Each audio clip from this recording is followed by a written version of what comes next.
രണ്ട് വാക്ക് പറയും എന്താണ്, എങ്ങനെയുണ്ട് എക്സ്പീരിയൻസ്, എങ്ങനെയുണ്ട് കണ്ടപ്പോൾ? ഞാൻ പറഞ്ഞു കഴിഞ്ഞു ഓൾറെഡി.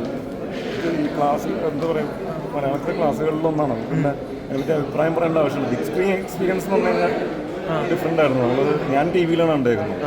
ടി വിയിൽ കുറേ കൊണ്ട് ചാനലിൽ വരുമ്പോൾ അങ്ങനെയൊക്കെ ഇരുന്നാണ് കണ്ടേക്കുന്നത്. ഇപ്പോഴാണ് വലിയ സ്ക്രീനിൽ ഇങ്ങനെ കാണുന്നത്.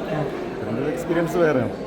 നമ്മളിപ്പോൾ ഒരു എന്താ പറയുക, സിനിമയിൽ അഭിനയിക്കുന്ന ഒരാൾ, അല്ലെങ്കിൽ സിനിമ അഭിനയ മോഹമായിട്ട് സിനിമയിൽ വന്ന ആളാണ്. ഈ സിനിമകളൊക്കെ തന്നെ ഈ പറഞ്ഞാൽ നമ്മുടെ ഫേവറേറ്റ് മൂവീസ് ലിസ്റ്റിലുള്ള സിനിമകളാണ്. അത് വലിയ സ്ക്രീനിൽ കാണാൻ പറ്റിയ ഒരു ഭാഗ്യം. അപ്പോൾ എല്ലാവരും കണ്ട എക്സ്പീരിയൻസ് ചെയ്യാനാണ് പറയുന്നത്. എന്തായാലും റിലീസ് ചെയ്യുന്നില്ല, എല്ലാവരും കണ്ട എക്സ്പീരിയൻസ് ചെയ്യും. Okay okay. അന്ന് കുട്ടിക്കാലത്ത് കണ്ടതിന് ശേഷം ഇപ്പോൾ ബിഗ് സ്ക്രീനിൽ കാണാൻ പറ്റിയത് വലിയൊരു ഭാഗ്യമാണ്. എൻ്റെ ക്യാരക്ടർ കാണുന്നു, എൻ്റെ കുട്ടിക്കാലം കാണുന്നു എന്ന് പറയുമ്പോൾ അത് ഒരിക്കലും ഞാനെന്ന് പറയുന്നത് അതെങ്ങനെ എനിക്ക് എക്സ്പ്രസ് ചെയ്യണമെന്നറിയില്ല. വേറൊരാളായിട്ടാണ് നമുക്ക് തോന്നുന്നത് ഇപ്പം കാണുമ്പോൾ. അപ്പോൾ എൻ്റെ ക്യാരക്ടറിനെയോ അല്ലെങ്കിൽ എന്നെയോ കാണുന്നതിനേക്കാൾ കൂടുതൽ എനിക്ക് ഏറ്റവും സർപ്രൈസിങ് ആയിട്ടുള്ളത് എംപി സാറിൻ്റെ ഡയലോഗ്സും അതൊക്കെ മോഡുലേറ്റ് ചെയ്യുന്നത്. അതൊക്കെ മാത്രമല്ല സുരേഷ് ഏട്ടൻ, ക്യാപ്റ്റൻ രാജേഷ്, മാധവി, ഗീത, അങ്ങനെ എല്ലാം ഫിലിമിൽ ആക്ടേഴ്സ് അവർ ചെയ്തിരിക്കുന്നത് ഇപ്പോഴാണ് നമ്മൾ ഫീൽ ചെയ്യുന്നത്. ഈ ചെറിയ സ്ക്രീനിൽ കാണുമ്പോൾ അല്ലെങ്കിൽ ടി വിയിൽ കാണുമ്പോൾ കിട്ടുന്നൊരു ഫീലല്ല. പിന്നെ ഇത് റീമാസ്റ്റർ ചെയ്ത് വരുമ്പോൾ ഇതിൻ്റെ സൗണ്ട് ക്വാളിറ്റി അത് ഭയങ്കര രസമാണ്. പാട്ടുകളായാലും അല്ലെങ്കിൽ മ്യൂസിക്കായാലും ടോട്ടലി നമ്മുടെ ആ ഇമോഷൻ നമുക്ക് ഇപ്പോഴാണ് ശരിക്കും ഫീൽ ചെയ്യുന്നത്. കുട്ടിക്കാലത്ത് സ്വാഭാവികമായിട്ട് നമുക്കറിയില്ല ഈ ക്യാരക്ടേഴ്സിൻ്റെ ഇത്രയും കോംപ്ലക്സ് ആയിട്ടുള്ള ക്യാരക്ടേഴ്സാണെന്നും അവരുടെ ഇമോഷണൽ ട്രാവലൊന്നും നമുക്ക് അന്ന് കിട്ടിയിട്ടില്ല. പക്ഷേ ഇപ്പോൾ കാണുമ്പോൾ അത് ഭയങ്കര രസമാണ്. സിനിമ എന്താ പറയേണ്ടതെന്നറിയില്ല, ഭയങ്കര ഇമോഷണലായിട്ട് നമുക്ക് ഫീൽ ചെയ്യുന്നത്. 11ാം വയസ്സിലാണ് ചെയ്തത്. പക്ഷെ അതിൽ എടുത്ത് വെച്ചിരിക്കണ വരാൻ കുറേ ക്യൂട്ട് മൊമെൻറ്റ്സ് ഉണ്ട്. ഇതിനെക്കാട്ടി ഭയങ്കരമായിട്ട് ആ പൂച്ചക്കണ്ണൊക്കെ അതായത് നല്ല രീതിയിൽ കാണാൻ ഭംഗിയിട്ടുണ്ട്. അത് കാണുമ്പോൾ എങ്ങനെ തോന്നുന്നു? കാരണം തന്നെ അന്നത്തെ കാലത്ത് ഫോട്ടോ പോലും ഇല്ല. ഇപ്പോൾ ഇതിങ്ങനെ ഒരു ഫിലിമായിട്ട് നമുക്ക് ലൈവായിട്ട് തിയേറ്ററിൽ കാണുകയാണ്. അത് കുറേ നമ്മളെ ഫാമിലിയുടെ കൂടെ തന്നെ കാണുമ്പോൾ എങ്ങനെയാണ് അത് വാക്കുകളിൽ എങ്ങനെയാണ് പറയേണ്ടതെന്നുള്ള എനിക്കറിയില്ല. അതൊരു ഫീലാണ്. ആ ഫീലിന് നമുക്കതെങ്ങനെ വേർഡ്സിൽ എക്സ്പ്രസ് ചെയ്യണമെന്ന് എനിക്കറിയില്ല. കാരണം അത് ഒരു ബ്ലെസ്സിങ് ആണ്, ഒരു അനുഗ്രഹമാണ്. നമുക്ക് ഒരു എന്താ പറയുക, നമുക്ക് പ്രകൃതി തന്നൊരു അവസരമായിട്ട് തോന്നുന്നു. കാരണം അത് വീണ്ടും ബിഗ് സ്ക്രീനിൽ നമുക്ക് കാണുക എന്ന് പറയുന്നത് അങ്ങനെ എല്ലാവർക്കും കിട്ടുന്നൊരു അവസരമല്ലോ. അപ്പോൾ അത് വലിയൊരു ഈശ്വരാധീനം. ഇനി അടുത്ത അപ്ഡേഷൻ എന്താണ്? ഡയറക്ഷനോ ആക്ടിങ്ങിനെ കുറിച്ച്? ഞാൻ വർക്ക് കമ്മിറ്റ് ചെയ്തിരുന്നു. ഞാനത് അടുത്ത അനൗൺസ് ചെയ്യും. അത് ഡയറക്ഷനാണോ ആക്ടിങ് ആണോ? രണ്ടും ഉണ്ട്. ഓക്കെ ഓക്കെ ശരി. കണ്ടിട്ടുണ്ട് കുട്ടിക്കാലം മുതലേ ഇതിൻ്റെ പല ഭാഗങ്ങൾ ഏറ്റവും കൂടുതൽ അനുകരിക്കപ്പെടുന്ന ഡയലോഗ്സുകൾ വന്നിട്ടുള്ളൊരു സംഭവം കൂടിയാണ്. പക്ഷേ ആസ് എ ഹോൾ ഇത്രയും ഫുൾ ഹൗസിൽ തിയേറ്ററിൽ കാണുമ്പോൾ ഒരു സിനിമാ ലവർ എന്നുള്ള രീതിയിൽ എനിക്കിതൊരു ഗംഭീര എക്സ്പീരിയൻസ് ആയിരുന്നു. മനസ്സ് നിറയുന്ന എക്സ്പീരിയൻസ് ആയിരുന്നു. വീണ്ടും വീണ്ടും ഒരു റിമൈൻഡറാണ് എത്രത്തോളം ഡെപ്തിലാണ് ഇതിൻ്റെ കണ്ടൻറ്റ്, എത്രത്തോളം ഡെപ്തിലാണ് ഇതിൻ്റെ പെർഫോമൻസ്, ഓരോ കാര്യത്തിലും ഇട്ടിരിക്കുന്ന എഫേർട്ട്. 30 കൊല്ലം മുമ്പുള്ളൊരു സിനിമയാണെന്ന് നമുക്ക് അത്ഭുതം തോന്നുന്നു ശരിക്കും.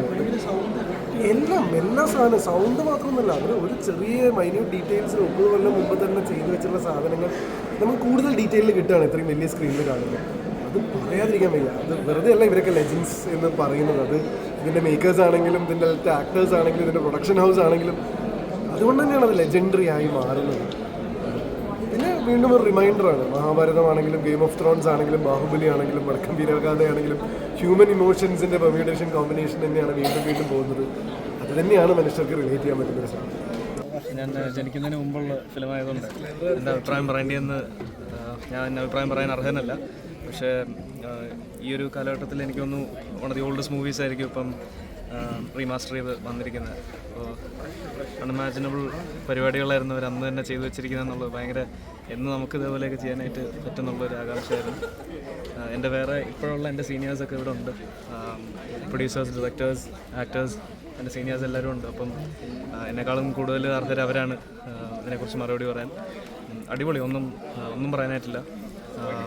ഭയങ്കര സന്തോഷം തിയേറ്ററിൽ തന്നെ വടക്കം വീരഗാഥ എക്സ്പീരിയൻസ് ചെയ്യാനായിട്ട് സാധിച്ചെന്നുള്ള ഈ ഒരു കാലത്ത് ജീവിച്ചിരിക്കുന്നതിൽ ഭയങ്കര സന്തോഷം തോന്നുന്നു.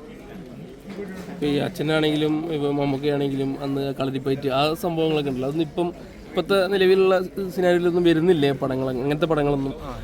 മാമാങ്കം നമുക്ക് അതന്നെ അച്ഛനാണെങ്കിലും മാമാങ്കം അങ്ങനെ വേറെ സിനിമകൾ വന്നെങ്കിലും അന്ന് അത് ആണല്ലോ ഫസ്റ്റ് ടൈം. അപ്പോൾ അതിൻ്റേതായൊരു ഭയങ്കര ഫ്രഷ്നെസ് ഇതിൽ കാണാനായിട്ടുണ്ട്. ഇപ്പോഴും അത് നഷ്ടപ്പെടാതെ അതിൽ ഉണ്ടെന്നുള്ള ഹരിഹരൻ സാറിനെ പോലെ ഒരു മാസ്റ്റർ, MT സാറിനെ പോലത്തെ ഒരു മാസ്റ്റർ റൈറ്റർ ഈ കോണ്ടന്റ് ക്രിയേറ്റ് ചെയ്തതിൽ ഭയങ്കര ആ ഇൻഡസ്ട്രിയുടെ ഭാഗമാകാൻ തന്നെ സാധിച്ചതിൽ ഭയങ്കര അഭിമാനം കൊള്ളുന്നു, സന്തോഷം. ഇപ്പോൾ ഈ 4K ഇറക്കിയപ്പോൾ ഇതിൻ്റെ സൗണ്ട് ഭയങ്കരമായിട്ട് എഫക്റ്റ് നമുക്ക് പോസിറ്റീവ് രീതിയിൽ എനിക്ക് പോസിറ്റീവ് രീതിയിലാണ് ഫീൽ ചെയ്തത്. കുറേ RRM BGM ഒക്കെ കുറച്ച് എൻഹാൻസ്ഡ് ആയിട്ടൊക്കെ ഫീൽ ചെയ്യുന്നുണ്ട്. പക്ഷെ എന്നാലും അതൊരു സിനിമയുടെ ഒരു ഭംഗി അത് ഒട്ടും കോട്ടം ചെയ്യുന്നില്ല എന്ന് എനിക്ക് ഫീൽ ചെയ്തത്. ഭയങ്കര നൈസായിട്ടുണ്ട്. ഇല്ല, ഞാൻ സ്ഥിരം പറയാറില്ല, അച്ഛൻ പൊതുവെ ഒന്നും സംസാരിക്കാറില്ല സിനിമയെ പറ്റിയൊന്നും. എൻ്റെ വർക്കിനെ പറ്റിയോ അച്ഛൻ്റെ വർക്കിനെ പറ്റിയോ നേരത്തെയോ ഇപ്പോഴത്തെയോ ഇനി വരാൻ പോകുന്ന ഒന്നും ഞങ്ങളുടെ അടുത്ത് പറയാറില്ല. അതുകൊണ്ട് അച്ഛൻ്റെ അടുത്തൊന്നും പറഞ്ഞില്ല. ഡെഫിനറ്റ്ലി അച്ഛന് ഹാപ്പിനെസ് ഉണ്ടെന്നുള്ളത് അച്ഛൻ അത്ര എക്സ്പ്രസീവ് അല്ല ഹാപ്പിനെസ് കാണിക്കുന്നതിൽ. അതുകൊണ്ട് പക്ഷെ അച്ഛന് തീർച്ചയായിട്ടും സന്തോഷമായിരിക്കും. എൻ്റെയൊക്കെ സിമിലർ ആയിട്ടുള്ള ശബ്ദമുള്ള കാലത്ത് അച്ഛൻ ചെയ്ത വർക്കാണല്ലോ. അപ്പോൾ ഡെഫിനറ്റ്ലി ഒരു ഭയങ്കര മെമ്മറബിൾ, ഭയങ്കര നൊസ്റ്റു, ഭയങ്കര സന്തോഷം.